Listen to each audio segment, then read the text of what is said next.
This is how they make rings. This is how I make rings anyway. I have a pipe in the vise. What I do is I heat up a piece of metal, 3/8 round. I grab it with this pair of tongs and I pull it around the pipe like a ratchet wrench.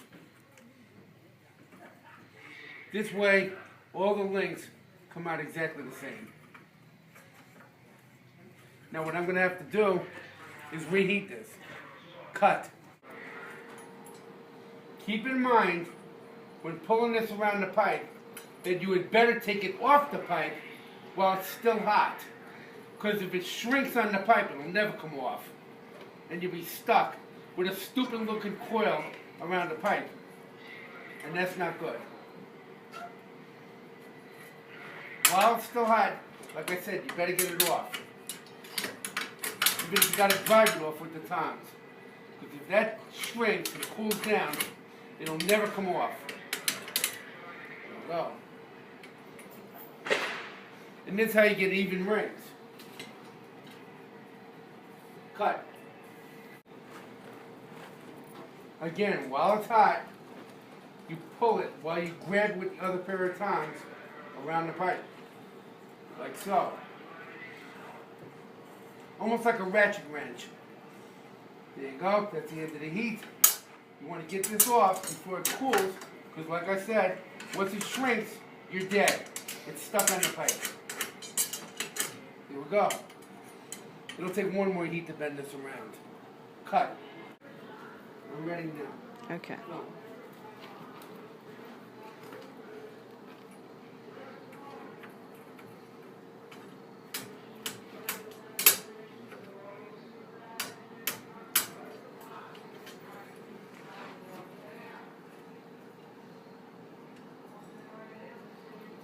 Pull it around.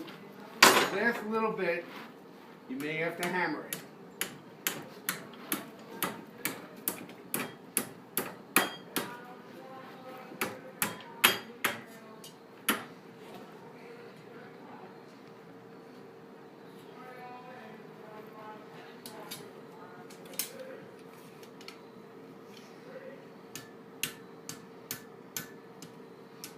There you have one coil.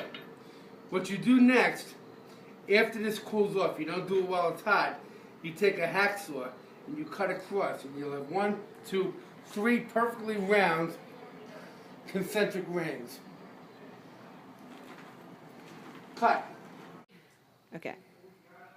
Once you cut the rings with a hacksaw, they have to be flattened, because there's a little bit of distance between this end of the ring and that end of the ring, and they don't lay flat.